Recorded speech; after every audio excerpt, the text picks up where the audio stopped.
Okay, well, I'm here. Okay, could pop over. If not, I gotta schedule a time.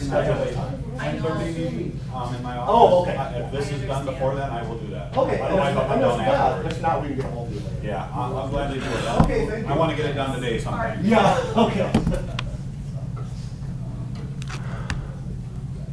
Okay. Well, there's two of us. Uh-oh. Well, Sally's online. Sally's right there. I'm here. Tim Ziegler is on his way. He's running a few minutes late. And Randy won't be here, so we have a quorum. Oh, Randy won't be here. Can you hear me? I don't think so. Yes. Loud and clear. Okay. Video doesn't seem to work, but as long as you can hear me. So we have a quorum. It is 9 o'clock. We're going to call the law enforcement meeting to order. Certification of open meeting law requirements have been met. We have an agenda, 10-number agenda in front of us. We need an approval of the agenda. Move to approve. Is there a second? I will second that. Adoption of prior minutes from meeting of September 15th. Move to approve. And I will second that. All those in favor signify by saying aye. Aye. Aye. Opposed, same sign. Public comment. And we have somebody here for public comment? Okay.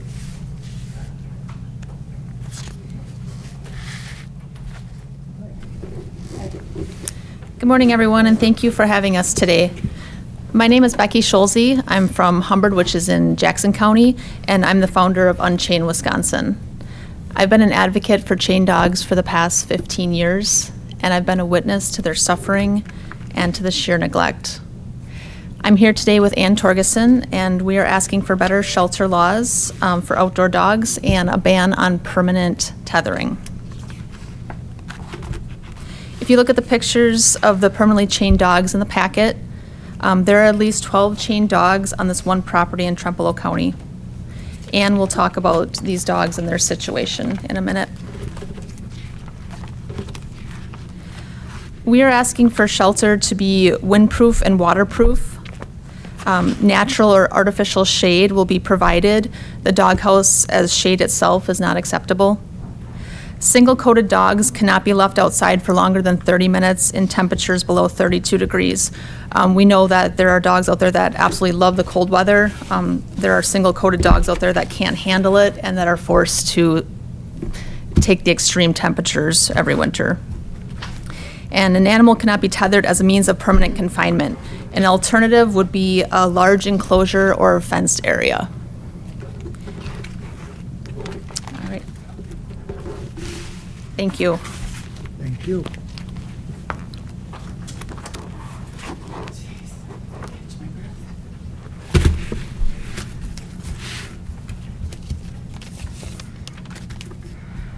I'm here today with Becky to speak for those who cannot speak for themselves, the chained dogs. This situation sadly happens across the country and more often than we know. I'm sharing my personal experience, a neighbor who has many dogs on chains. The amount of dogs on chains has been 10 to 20 for many years, at least 20 years. The dogs are all chained all day, every day. Over the years, a person has lived there on and off, but for some time, it's just the dogs. We hear the dogs barking while we're outside and while we are in our house. Rain or shine, possible temps of minus 20 or 80 to 100 degrees in the summer. These dogs are separated from each other on their chains with ramshackle dog houses in all the seasons. There is no social interaction with their owner or each other. They are so lonely.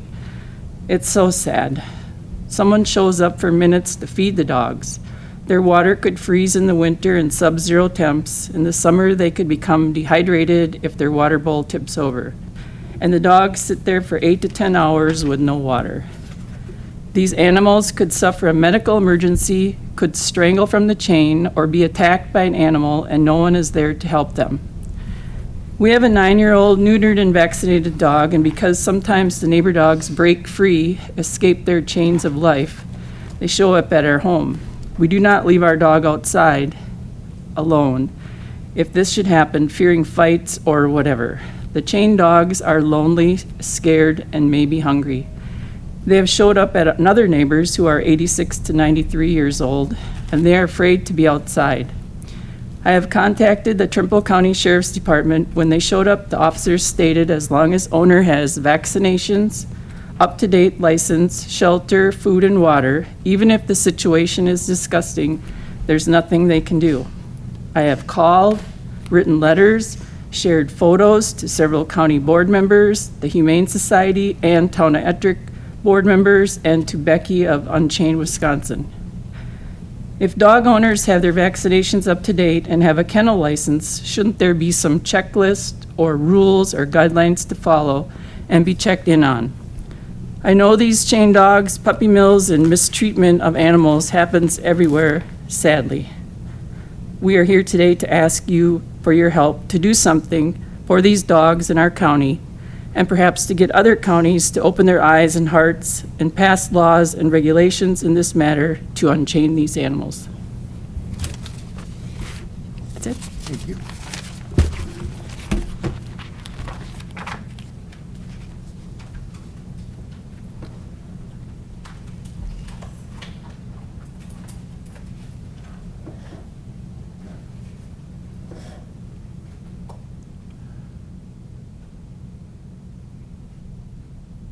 Nobody else under public comment?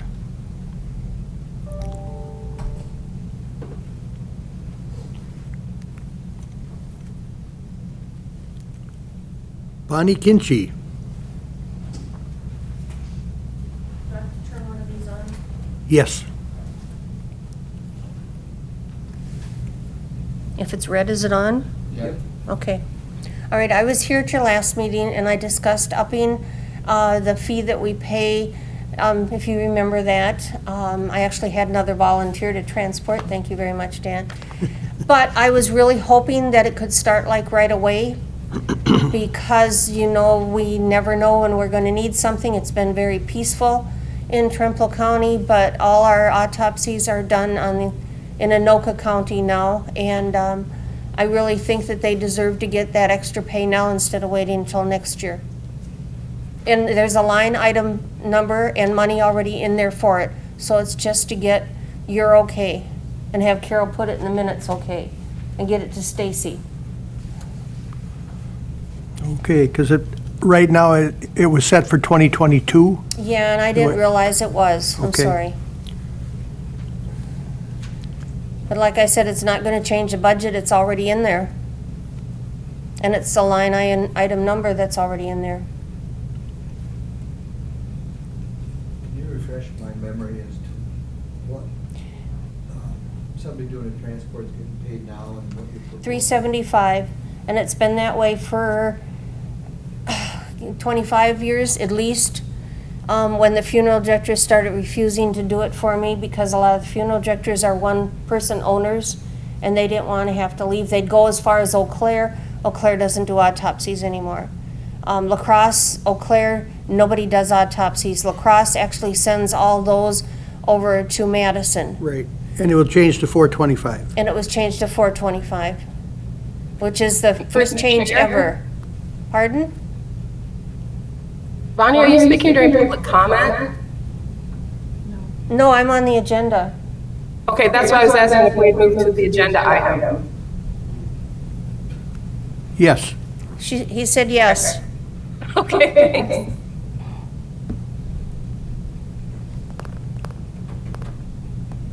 So we need to decide what date, if it was changed immediately, or to what date we would put that into effect for?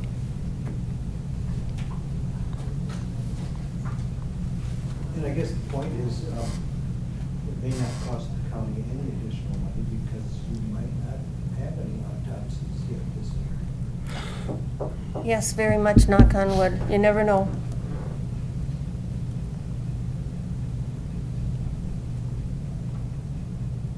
And this isn't just a simple thing of getting in the van and taking them.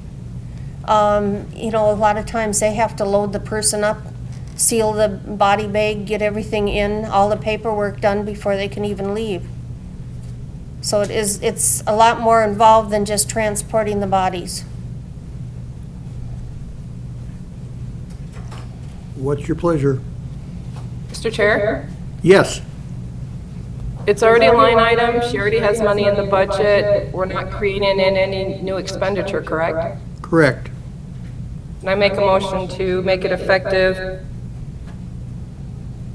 October 21st. Very good. Second. Seconded by Mr. Schreiner. Any other discussion?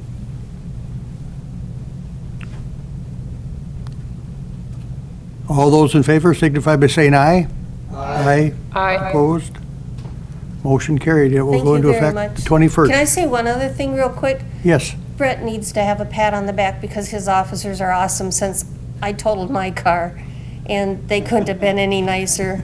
If you do something about the deer, that would be great. What did you total your car for? I just didn't have anything else to do at 4 o'clock in the morning, but if you're going to do it, you have a squad car right behind and a funeral director in front. He could have hit the funeral director, but no, he picked mine. So thank you very much.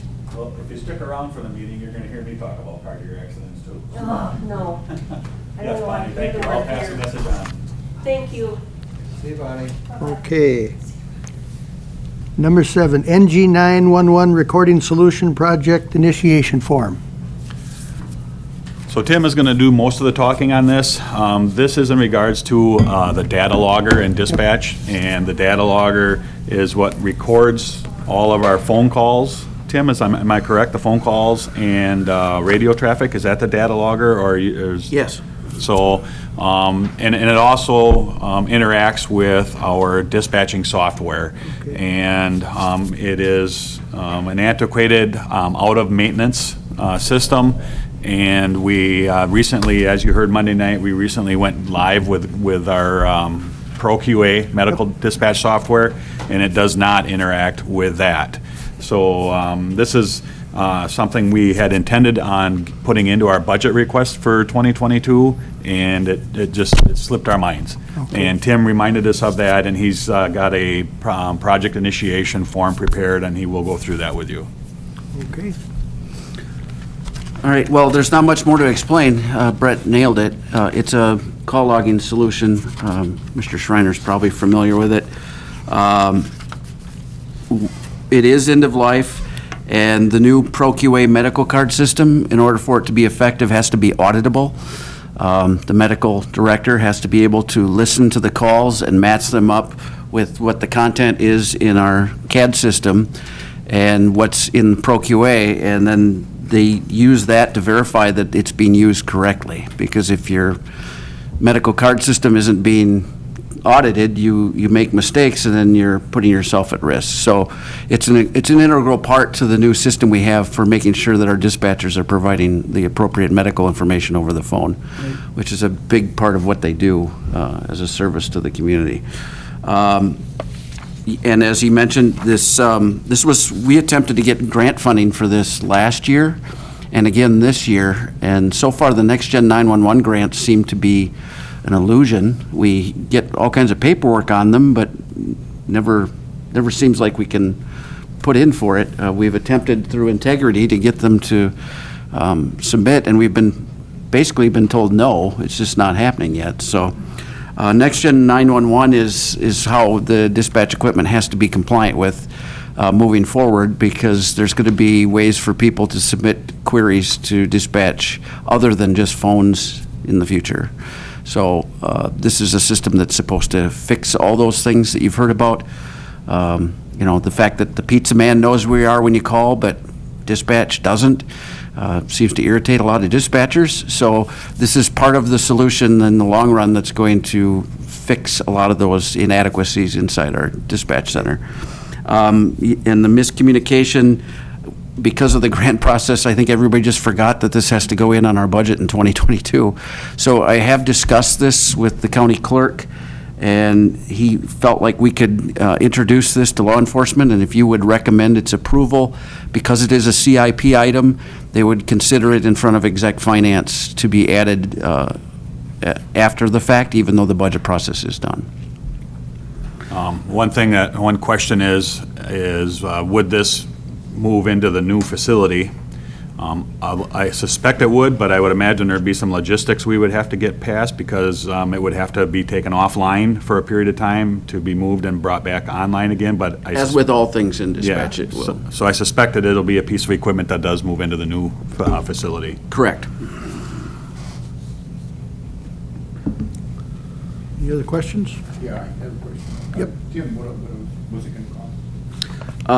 The proposal I have is for the equipment itself, and the professional installation of the equipment is $35,337, and then 5 years of maintenance up front to make sure the system works and is supported is $14,488.55, which is a good chunk of savings if we were to versus paying it year over year by front-ending it. And it's a mission-critical system, so we'd want to make sure that we have it fully maintained.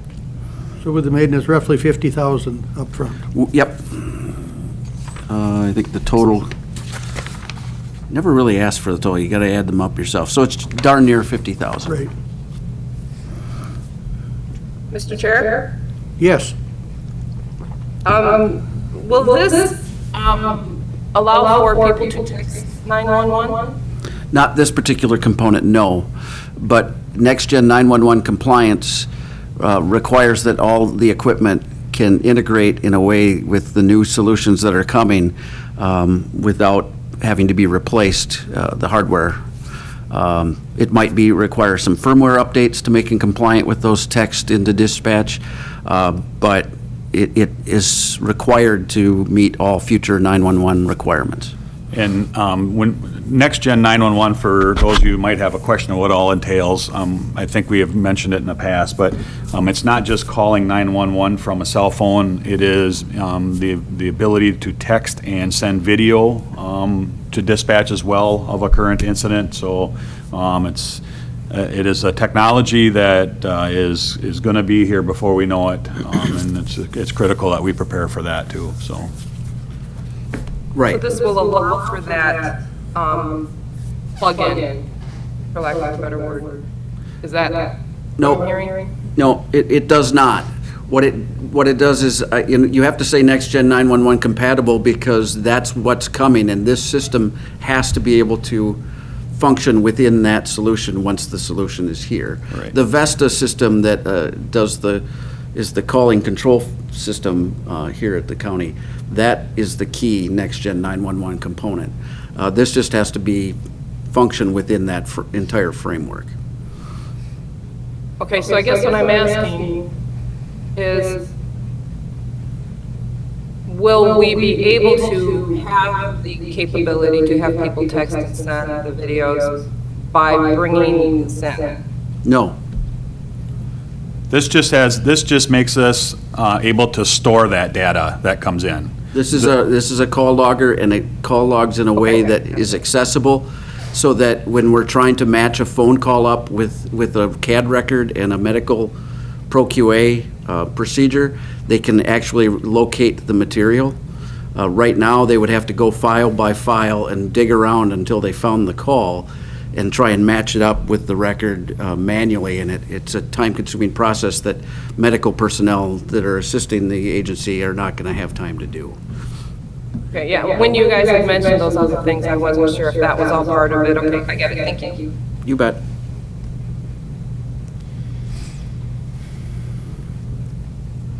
Any other questions?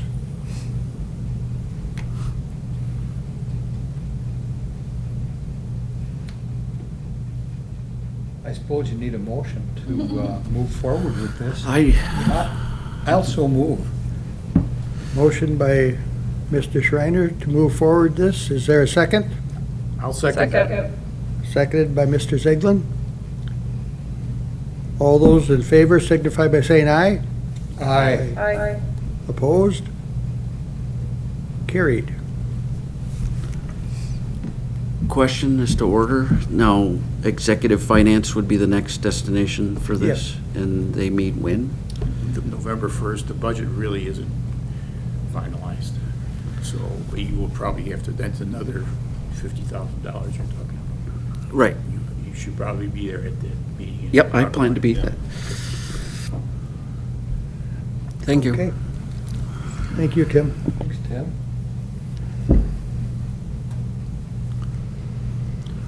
Discussion, possible action on monthly department and jail activities and concerns.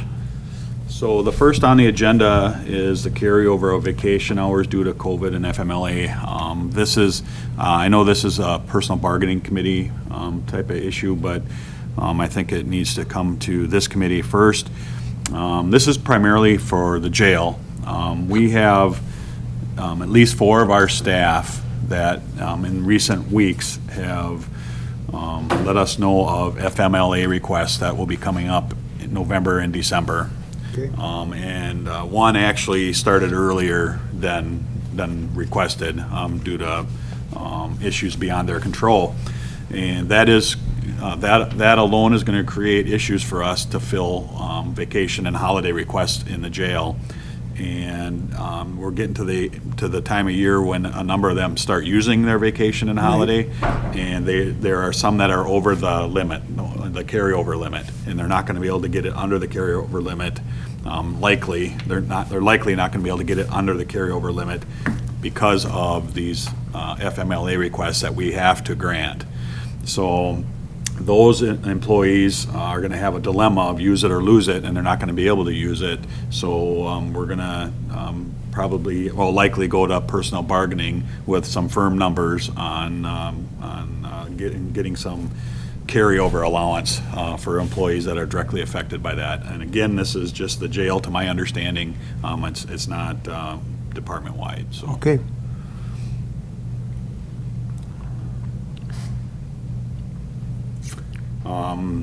I guess, do you want to do the vouchers next, or? I don't have any questions on there. Just a couple things I'd like to point out about it, but actually just one. You'll notice right away in revenues that we received a check from Ashley for the Arts for $19,668.45. That pays for our services that the sheriff's office provided to that event that Ashley for the Arts? Yeah. Okay. Yeah. So we received that reimbursement check. Other than that, I didn't notice anything. But if you guys have questions at all.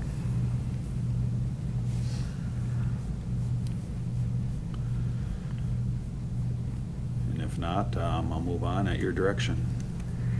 I just have one question. On the carryover of vacation hours, though, Brett, do you need any, just for discussion for us, or do you need I don't have any firm numbers on who or how many it's going to affect yet. Okay. And I think just personal bargaining would be the ones to have to approve that. Okay. So I just want to make you aware that this is going on. Right. And then I'll move it into the personal bargaining committee, which is tomorrow. Tomorrow, And yeah. it's not on that agenda. This was just brought to our attention by jail staff here in the last few weeks. And I didn't get it on the agenda for tomorrow, but I will introduce it tomorrow anyway, though. Okay. They may not be able to act on it, but I will introduce it there. so. okay, Well, Brett, what time is their meeting? 9.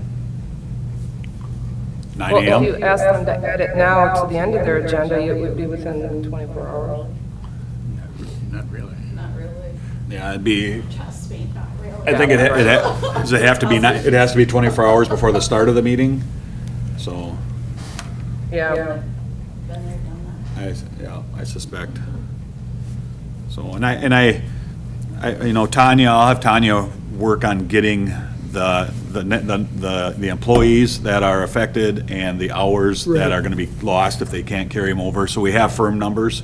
And if I have that for tomorrow's meeting, I'll present it, knowing that we may not be able to act on it. Otherwise, it would still be able to be done at the November one with Yes. the numbers? Right? Yes. Right, Yeah. okay.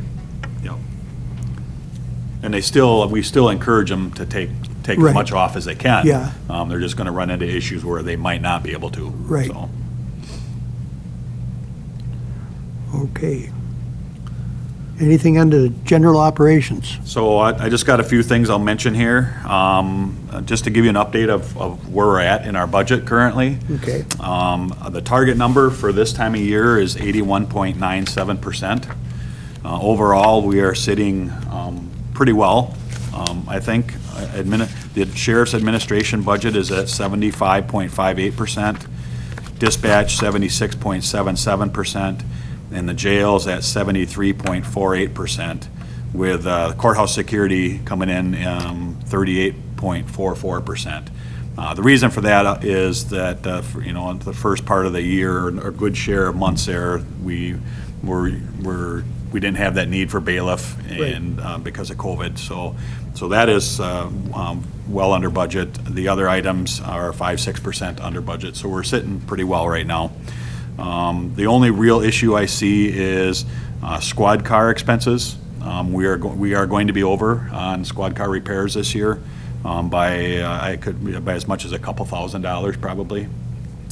And overtime in all three of those disciplines is at or over 100% spent already. But in the sheriff's administration, if you include that $19,000 check we just got from Ashley for the arts, that for that overtime, that we would be at around probably 90% spent. So overall, the budget looks very good, I think, for this time of year. So. Body scanner update. The machine is ready to go. We did have to do some warranty work up there.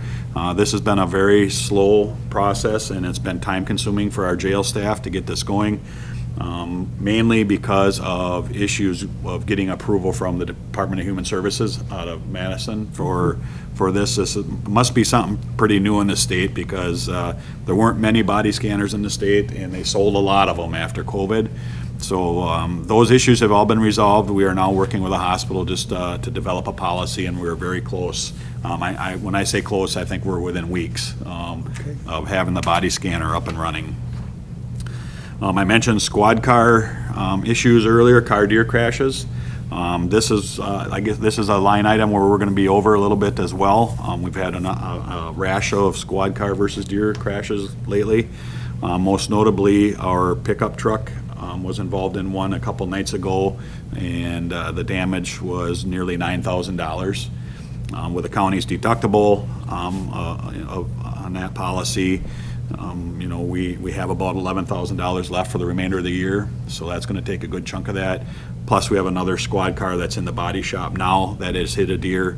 I'm working on getting that estimate or that cost down as low as possible, but that's going to bite into that as well. Sure. So we've had two in the last week or week and a half, and we haven't even got into the car deer season yet, really. So just an update on that. Purchases. It's going to be very difficult to purchase squad cars. Manufacturers are now saying that, are starting to say that commercial vehicles will not be available for 2022. They've already taken all the orders they're going to take. That is coming from Chevy. I haven't heard it from Ford or Dodge yet, but I'm a little concerned. Fortunately, we're sitting in a good place with squads right now, mileage-wise, where if we had to wait till mid or late next year, we're going to be able to do that. So I don't want to jinx Tanya up in the jail, but I think our high needs inmate is finally going to be leaving us, that I've talked about for a few months. There is a date scheduled for prison, which is later this week. I haven't heard any other real tough inmates up there like this one, so hopefully that helps out a little bit. At Rick's suggestion, apparently the county board is going to be reviewing the county board rules at the November meeting, I believe. You didn't do it last Monday night, did you?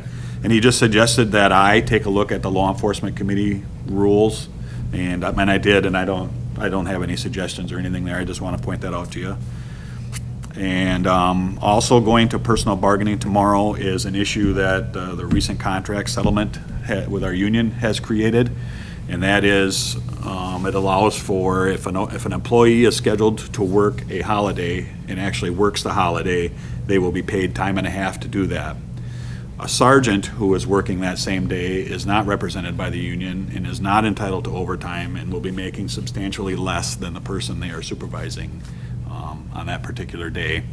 And also, across the board through the entire sheriff's office, all of the disciplines work holidays and weekends. And I think that we're going to have to give some serious consideration to making that a all-encompassing benefit. So I'm bringing that to personal bargaining tomorrow as well. So that is the update I have. Any questions on any of it? Yeah, follow up with that last point. Actually, then one other point. But the wage study has that's a compression issue. Has the wage study addressed that? You know, we did hear a long presentation 2 nights ago about the wage study, and I guess he had it all down to the tenths of a penny, as far as I could tell. But it had anything to do that will that have any effect on that problem? I have not seen the whole wage study, the compensation package thing yet, but I have not heard any discussion that it covers that.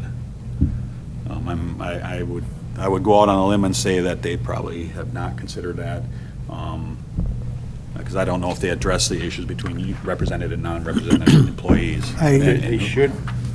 Maybe you could bring that up at personnel bargaining, because my understanding was one of the things the wage study was going to do is resolve this problem of salaried workers on overtime making more than not salary, the other way around. Yes. The hourly wage workers on overtime making more than salary. I mean, that's a consistent, pervasive problem. Yeah. So I can clarify that with see if there's some Krista. clarification or any kind of direction on that. Sure. I'll talk with Krista today and see if she can answer that question. Okay. Because they said it comes up over and over. Well, especially your department where there is a lot of overtime. The other question is, has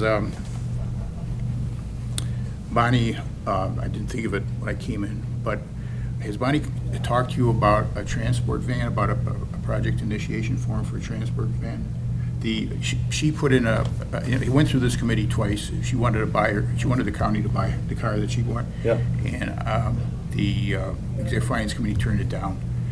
But I suggested that she go through the usual process of submitting a form and letting somebody who does a lot of buying and selling of cars, like yourself, find a transport or buy a transport van, instead of Bonnie going she's driving down the road, she sees a van and she buys it. Mm-hmm. So I didn't know if she followed up on that or not, or maybe you might have to follow through. If she really needs a transport van, well, fine, I'm pretty sure the committee would be fine with it. It wasn't a big ask for dollars, but it was a sort of an ask for something that didn't make any sense to buy an old vehicle.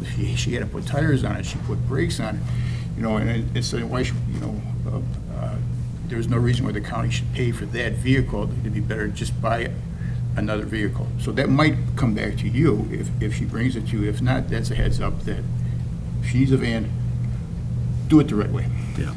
She has not brought that to my attention. I would suspect that most of the needs of that van probably come through the sheriff's office. I don't know how many autopsies she does that are not directly related to a death investigation that we're doing, so there could be some tie there, but she has not brought it to my attention yet, so. You might have to bring it up with her. Okay. Okay. I have a Mr. question. Chair, Yes, are you saying yes to me? yes. I do want to compliment Tanya and her staff for the way they have been able to handle the very unique situation up in the jail with professionalism and really reducing the liability and risk exposure of the county. You guys have been outstanding. She's got to take her computer, she's talking, but she's got to get her computer off mute, I think. She forgot, right? Oh, we can't hear you, Tanya. We can't hear you, Tanya. Tanya, your computer is muted. Yeah, she's trying to get it there. Can you hear me now? Yes. There we go. Oh, thank you, Sally. I appreciate the positive feedback, but this is not done with him. He has filed claims against us, so We're working with Corporation Counsel in regards to that. So, Yeah, he has actually filed a civil lawsuit through the Wisconsin courts. It's not federal, it's a state civil lawsuit. We can't talk about the issues in public, but we'll be dealing with that. But we aren't the only county that has dealt with that with this particular inmate either. So, Okay. Just to echo Sally, and I think this is what Sally meant too, is that the entire or the whole up in the jail. Right. Has, they have worked through some very difficult times in the last year and a half, and it's never been an easy place to work, but I think what Sally is saying, and I would echo, is that, we are very fortunate to have the staff we do in our jail, not just administrative staff, but also the frontline staff. They put up with some pretty nasty situations, and they keep coming to work, and I appreciate that. But they're really saving this county from liability risk as well. I noticed that they not only did make good decisions, but they document them well too, and that's going to be important in this case. So. Okay. Absolutely, true professionals, and just very proud of what I have been able to see. Thank you. Thank you, Tanya. thank you. Any other questions or comments? I have a Dan. question regarding the voucher list for September 9th.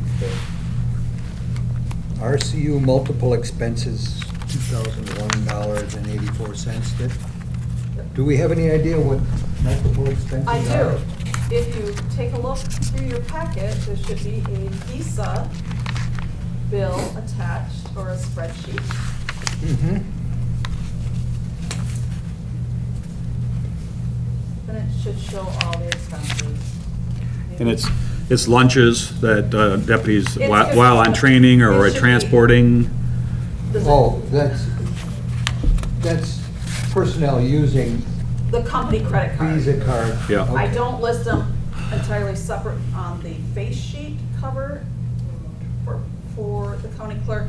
I attached that. So it's everybody who has a company credit card is in the sheriff, jail, and dispatch, and it should show it on a spreadsheet. So it'll always list it as multiple expenses and refer to the spreadsheet. Okay. Just a strange question.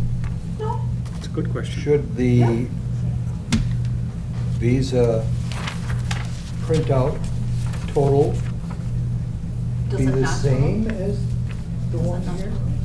No, the total on the Visa for September, I suppose that might be the fact that this is September 9th. Statement might total is flip. 2779 and the listed here is 2001. So, that's all I need to know. I I can definitely. know the two are check it when I get back. Okay. Not for me. But moving forward, Thank you. there will always be the spreadsheet attached in the packet. Okay. For multiple offenses, it's just easier to look at a spreadsheet versus. Okay, any other questions? Questions or comments? Okay, otherwise, next meeting date.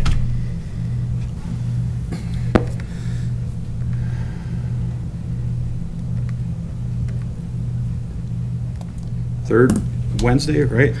17th? Looks like the 17th, staying at 9 a.m. Yes.